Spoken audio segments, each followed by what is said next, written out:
Mergers and acquisitions, M&A, are complex transactions that involve the consolidation of companies or the acquisition of one company by another.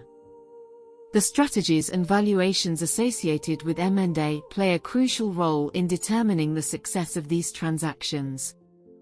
Here are some detailed strategies and valuations commonly used in M&A. Synergy-based strategy. Synergy is the central focus of this strategy, aiming to create value through the combination of two companies. Synergies can be categorized into cost synergies and revenue synergies. Cost synergies are achieved by eliminating duplicate functions, streamlining operations, and reducing expenses. Revenue synergies result from increased market share, cross-selling opportunities, expanded customer base, or complementary product portfolios.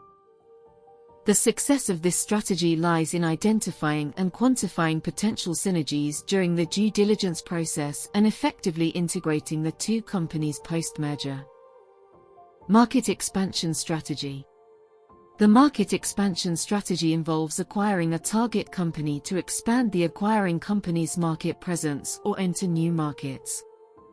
By acquiring a company with an established customer base, distribution network, or market access, the acquiring company can quickly gain a foothold in new regions or target new customer segments. This strategy helps accelerate growth and reduces the time and resources required to build a market presence from scratch. Vertical integration strategy. Vertical integration entails acquiring companies operating at different stages of the supply chain, either backward, towards suppliers, or forward, towards distributors or retailers. Backward integration allows companies to gain control over their supply chain, ensuring timely access to raw materials and reducing dependency on external suppliers. Forward integration helps companies secure distribution channels, control the marketing and sales process, and capture a greater portion of the value chain. Diversification strategy. Diversification involves acquiring companies in different industries or sectors to expand the acquiring company's business portfolio. This strategy helps companies reduce risk by spreading their operations across multiple sectors.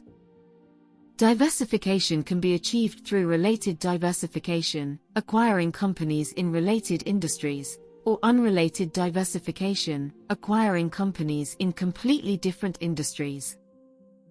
The objective is to leverage existing capabilities, enter new markets, or capitalize on emerging trends. M&A valuations. Comparable company analysis, CCA. CCA involves analyzing publicly traded companies that are similar to the target company in terms of industry, size, growth prospects, and financial metrics. Key financial ratios such as price-to-earnings ratio, price-to-sales ratio, or enterprise value-to-EBITDA ratio are calculated for the comparable companies. These ratios are then applied to the target company's financial figures to estimate its value. Adjustments may be made based on differences in growth rates, risk profiles, or specific company characteristics. Discounted cash flow, DCF, analysis. DCF analysis estimates the present value of the target company's expected future cash flows by projecting the cash flows over a specific period, and discounting them back to their present value using an appropriate discount rate.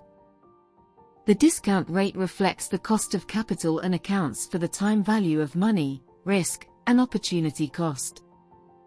The resulting net present value, NPV, represents the estimated value of the company. DCF analysis requires careful assumptions about future cash flows, growth rates, and the appropriate discount rate. Asset-based valuation.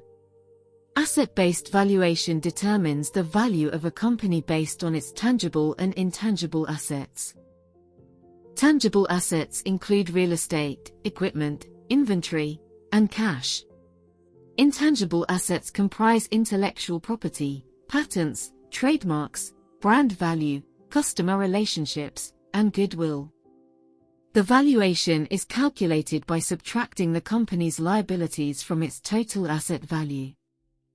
This approach is particularly relevant for asset-heavy industries or situations where the company's assets hold significant value. Transaction multiples. Transaction multiples refer to valuation metrics derived from historical M&A transactions within the industry. Common multiples include enterprise value to sales, enterprise value to EBITDA, or price-to-earnings ratio. These multiples are calculated based on the acquisition price and financial metrics of comparable companies in recent M&A transactions. The multiples are then applied to the target company's relevant financial metrics to estimate its value.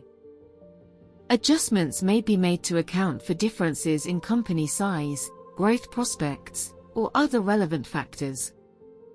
Breakup value.